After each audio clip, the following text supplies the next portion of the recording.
O Livro dos Médiuns. Capítulo 07. Da bicorporidade e a transfiguração. Aparições dos espíritos de pessoas vivas. Homens duplos. Santo Afonso de Liguori e Santo Antônio de Pádua. Vespasiano. Transfiguração. Invisibilidade. 114. Estes dois fenômenos são variedades das manifestações visuais e, por muito maravilhosos que pareçam à primeira vista, facilmente se reconhecerá, pela explicação que deles se pode dar, que não estão fora da ordem dos fenômenos naturais. Assentam ambos no princípio de que tudo o que ficou dito, das propriedades do perispírito após a morte, se aplica ao perispírito dos vivos. Sabemos que durante o sono o espírito readquire parte da sua liberdade, isto é, isola-se do corpo, e é nesse estado que, em muitas ocasiões, se tem ensejo de observá-lo. Mas, o espírito, quer o homem esteja vivo, quer morto, traz sempre o envoltório semimaterial que, pelas mesmas causas de que já tratamos, pode tornar-se visível e tangível. Há fatos muito positivos, que nenhuma dúvida permitem a tal respeito. Citaremos apenas alguns exemplos, de que temos conhecimento pessoal e cuja exatidão podemos garantir, sendo que a todos é possível registrar outros análogos, consultando suas próprias reminiscências.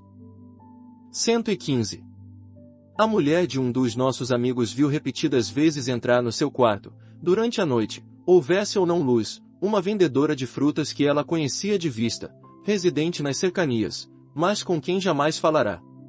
Grande terror lhe causou essa aparição, não só porque, na época em que se deu, ela ainda nada conhecia do espiritismo, como também porque se produzia com muita frequência. Ora, a vendedora de frutas estava perfeitamente viva, e àquelas horas, provavelmente dormia. Assim, enquanto, na sua casa, seu corpo material repousava, seu espírito, com o respectivo corpo fluídico, ia à casa da senhora em questão. Por que motivo? É o que se não sabe.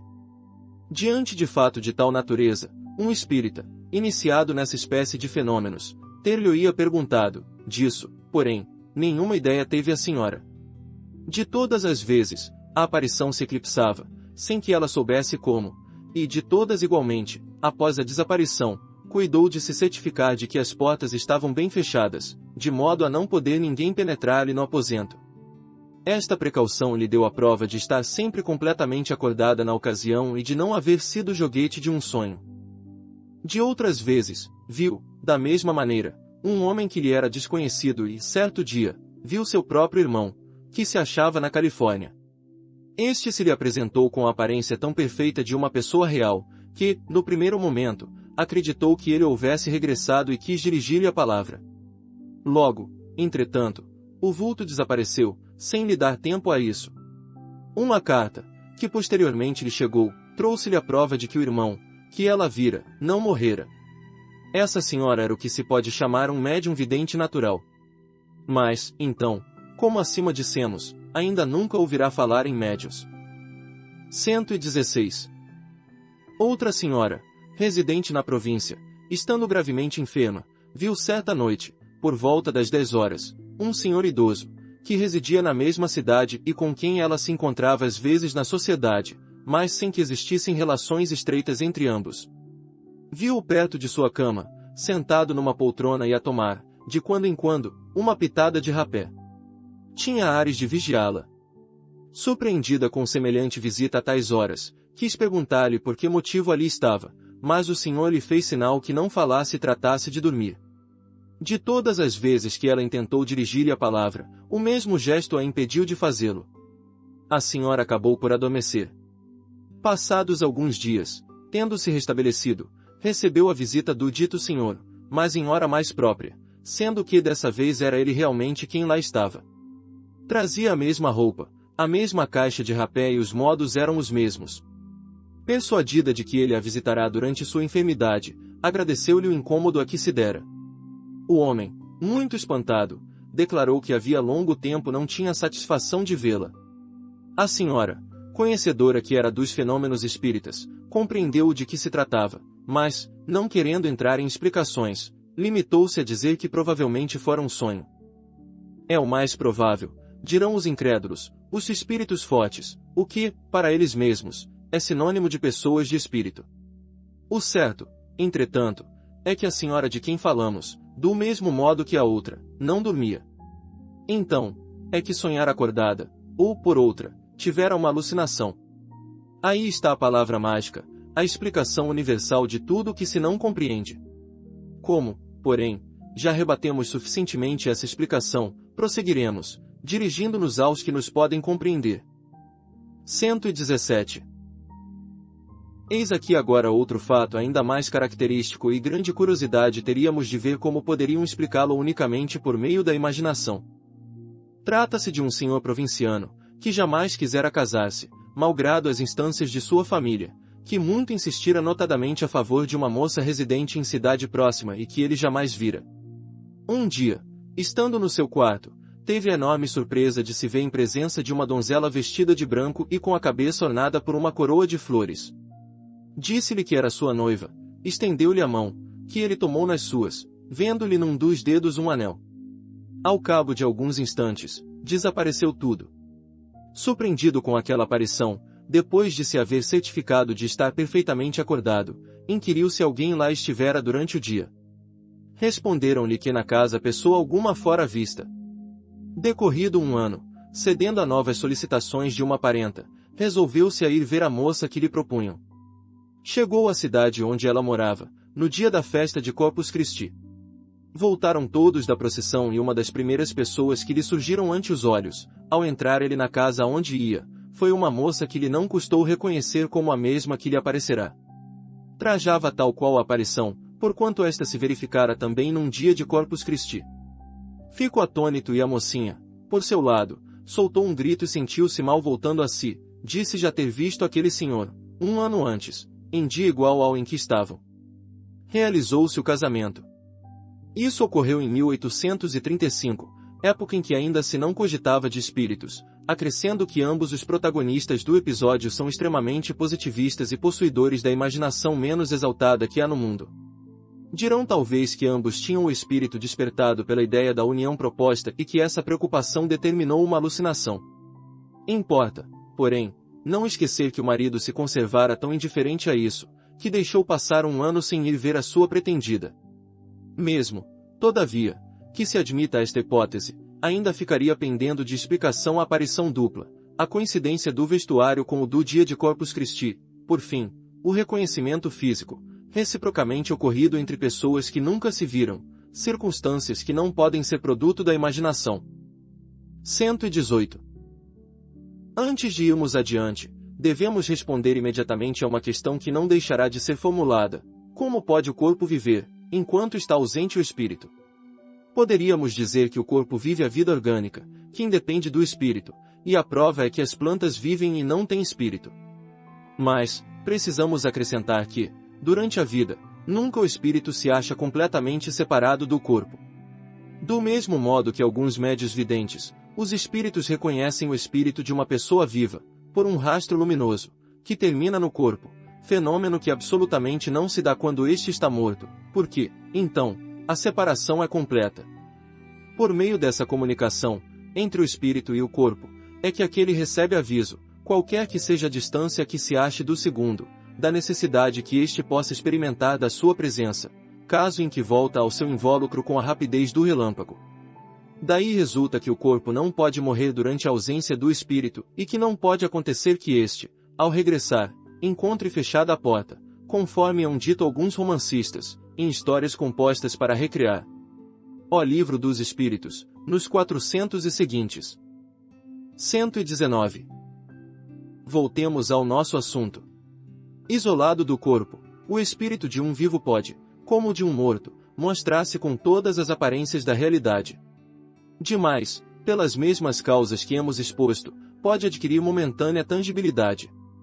Este fenômeno, conhecido pelo nome de bicorporeidade, foi que deu aso às histórias de homens duplos, isto é, de indivíduos cuja presença simultânea em dois lugares diferentes se chegou a comprovar.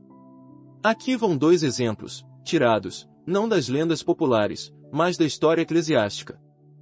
Santo Afonso de Liguori foi canonizado antes do tempo prescrito, por se haver mostrado simultaneamente em dois sítios diversos, o que passou por milagre. Santo Antônio de Pádua estava pregando na Itália, Vide nota especial à página 187, quando seu pai, em Lisboa, ia ser supliciado, sob a acusação de haver cometido um assassínio. No momento da execução, Santo Antônio aparece e demonstra a inocência do acusado. Comprovou-se que, naquele instante, Santo Antônio pregava na Itália, na cidade de Pádua. Por nós evocado e interrogado, acerca do fato acima, Santo Afonso respondeu do seguinte modo. Primeira. Poderias explicar-nos esse fenômeno? Perfeitamente. Quando o homem, por suas virtudes, chegou a desmaterializar-se completamente, quando conseguiu elevar sua alma para Deus, pode aparecer em dois lugares ao mesmo tempo. Eis como, o espírito encarnado, ao sentir que lhe vem o sono, pode pedir a Deus lhe seja permitido transportar-se a um lugar qualquer. Seu espírito, ou sua alma, como quiseres, abandona então o corpo, acompanhado de uma parte do seu perispírito, e deixa a matéria imunda num estado próximo do da morte. Digo próximo do da morte, porque no corpo ficou um laço que liga o perispírito e a alma matéria, laço este que não pode ser definido. O corpo aparece, então, no lugar desejado. Creio ser isto o que queres saber. Segunda. Isso não nos dá a explicação da visibilidade e da tangibilidade do perispírito. Achando-se desprendido da matéria, conformemente ao grau de sua elevação, pode o espírito tornar-se tangível à matéria. Terceira. Será indispensável o sono do corpo, para que o espírito apareça noutros lugares? A alma pode dividir-se, quando se sinta atraída para lugar diferente daquele onde se acha seu corpo. Pode acontecer que o corpo não se ache adormecido, se bem seja isto muito raro, mas, em todo caso, não se encontrará num estado perfeitamente normal, será sempre um estado mais ou menos estático. Nota: a alma não se divide no sentido literal do termo, irradia-se para diversos lados e pode assim manifestar-se em muitos pontos, sem se haver fracionado. Dá-se o que se dá com a luz, que pode refletir-se simultaneamente em muitos espelhos. Quarta. Que sucederia se, estando o homem a dormir, enquanto seu espírito se mostra noutra parte, alguém de súbito o despertasse? Isso não se verificaria, porque, se alguém tivesse a intenção de o despertar, o espírito retornaria ao corpo, prevendo a intenção, porquanto o espírito lê os pensamentos. Nota: explicação inteiramente idêntica nos deram muitas vezes espíritos de pessoas mortas ou vivas. Santo Afonso explica o fato da dupla presença, mas não a teoria da visibilidade e da tangibilidade. 120. Tácito refere um fato análogo. Durante os meses que Vespasiano passou em Alexandria, aguardando a volta dos ventos estivais e da estação em que o mar oferece segurança, muitos prodígios ocorreram, pelos quais se manifestaram a proteção do céu e o interesse que os deuses tomavam por aquele príncipe. Esses prodígios redobraram o desejo, que Vespasiano alimentava, de visitar a sagrada morada do Deus, para consultá-lo sobre as coisas do império. Ordenou que o templo se conservasse fechado para quem quer que fosse, e tendo nele entrado, estava todo atento ao que ia dizer o oráculo, quando percebeu, por detrás de si, um dos mais eminentes egípcios, chamado Basílide, que ele sabia estar doente, em lugar distante muitos dias de Alexandria. Inquiriu dos sacerdotes se Basílide viera naquele dia ao templo, inquiriu dos transeuntes se o tinham visto na cidade, por fim, despachou alguns homens a cavalo, para saberem de Basílide e veio a certificar-se de que, no momento em que este lhe aparecerá, estava a 80 milhas de distância. Desde então, não mais duvidou de que tivesse sido sobrenatural a visão e o nome de Basílide lhe ficou valendo por um oráculo. Tácito, Histórias, Livre IV, Capsu Xi. Tradução de Bournou. 121. Tem, pois, dois corpos o indivíduo que se mostra simultaneamente em dois lugares diferentes. Mas, desses dois corpos, um somente é real, o outro é simples aparência. Pode-se dizer que o primeiro tem a vida orgânica e que o segundo tem a vida da alma. Ao despertar o indivíduo, os dois corpos se reúnem e a vida da alma volta ao corpo material. Não parece possível, pelo menos não conhecemos disso exemplo algum, e a razão, ao nosso ver, o demonstra, que, no estado de separação, possam os dois corpos gozar, simultaneamente no mesmo grau, da vida ativa e inteligente. Demais, do que acabamos de dizer ressalta que o corpo real não poderia morrer, enquanto o corpo aparente se conservasse visível, porquanto a aproximação da morte sempre atrai o espírito para o corpo, ainda que apenas por um instante.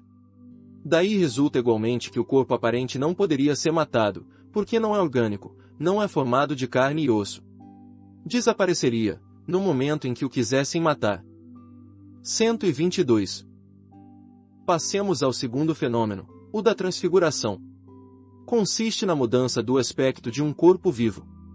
Aqui está um fato dessa natureza cuja perfeita autenticidade podemos garantir, ocorrido durante os anos de 1858 e 1859, nos arredores de Saint-Étienne. Uma mocinha, de mais ou menos 15 anos, gozava da singular faculdade de se transfigurar, isto é, de tomar, em dados momentos, todas as aparências de certas pessoas mortas.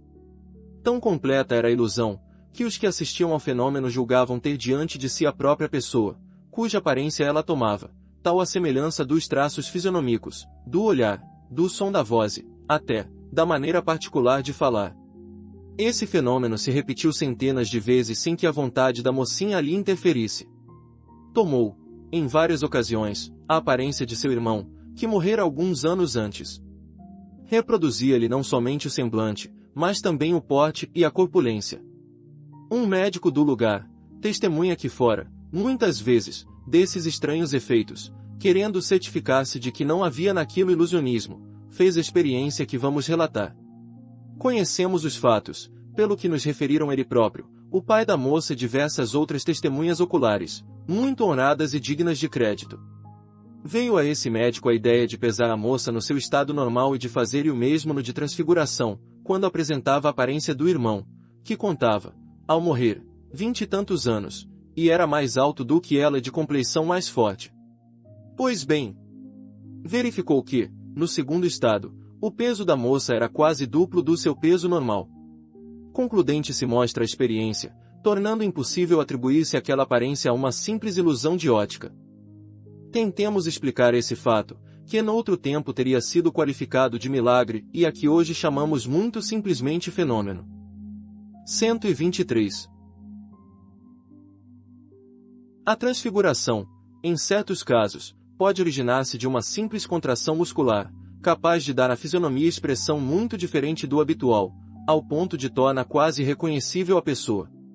Temo-lo observado frequentemente com alguns sonâmbulos, mas, nesse caso, a transformação não é radical. Uma mulher poderá parecer jovem ou velha, bela ou feia, mas será sempre uma mulher e, sobretudo, seu peso não aumentará, nem diminuirá. No fenômeno com que nos ocupamos, há mais alguma coisa. A teoria do perispírito nos vai esclarecer.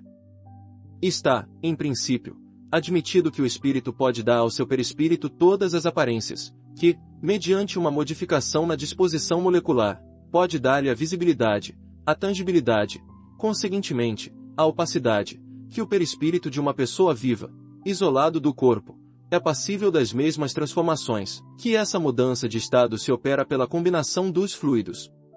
Figuremos agora o perispírito de uma pessoa viva, não isolado, mas irradiando-se em volta do corpo, de maneira a envolvê-lo numa espécie de vapor.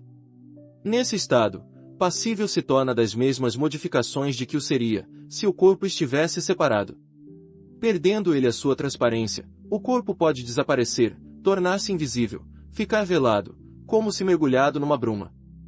Poderá então o perispírito mudar de aspecto, fazer-se brilhante, se tal for a vontade do espírito e se este dispuser de poder para tanto. Um outro espírito, combinando seus fluidos com os do primeiro, poderá, a essa combinação de fluidos, imprimir a aparência que lhe é própria, de tal sorte, que o corpo real desapareça sob o envoltório fluídico exterior, cuja aparência pode variar à vontade do espírito. Esta parece ser a verdadeira causa do estranho fenômeno e raro, cumpra-se diga, da transfiguração. Quanto à diferença de peso, explica-se da mesma maneira porque se explica com relação aos corpos inertes. O peso intrínseco do corpo não variou, pois que não aumentou nele a quantidade de matéria. Sofreu, porém, a influência de um agente exterior, que lhe pode aumentar ou diminuir o peso relativo, conforme explicamos acima, nos 78 e seguintes. Provável é, portanto, que, se a transformação se produzir, tomando a pessoa o aspecto de uma criança, o peso diminua proporcionalmente. 124. Concebe-se que o corpo possa tomar outra aparência de dimensão igual ou maior do que a que lhe é própria. Como, porém, lhe será possível tomar uma de dimensão menor, a de uma criança, conforme acabamos de dizer? Neste caso, não será de prever que o corpo real ultrapasse os limites do corpo aparente. Por isso mesmo que tal se pode dar, não dizemos que o fato se tenha produzido. Apenas, reportando-nos a teoria do peso específico, quisemos fazer sentir que o peso aparente houvera podido diminuir. Quanto ao fenômeno em si, não afirmamos nem a sua possibilidade, nem a sua impossibilidade. Dado, entretanto, que ocorra, a circunstância de se lhe não oferecer uma solução satisfatória de nenhum modo infirmaria. Importa-se não esqueça que nos achamos nos primórdios da ciência e que ela está longe de haver dito a última palavra sobre esse ponto, como sobre muitos outros. Aliás, as partes excedentes poderiam ser perfeitamente tornadas invisíveis. A teoria do fenômeno da invisibilidade ressalta muito naturalmente das explicações precedentes e das que foram ministradas a respeito do fenômeno dos transportes, nos 96 e seguintes.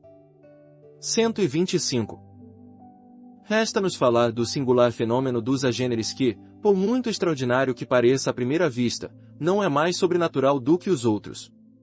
Porém, como explicamos na Revue Spirit, fevereiro de 1859, julgamos inútil tratar dele aqui pormenorizadamente. Diremos tão somente que é uma variedade da aparição tangível. É o estado de certos espíritos que podem revestir momentaneamente as formas de uma pessoa viva, ao ponto de causar completa ilusão.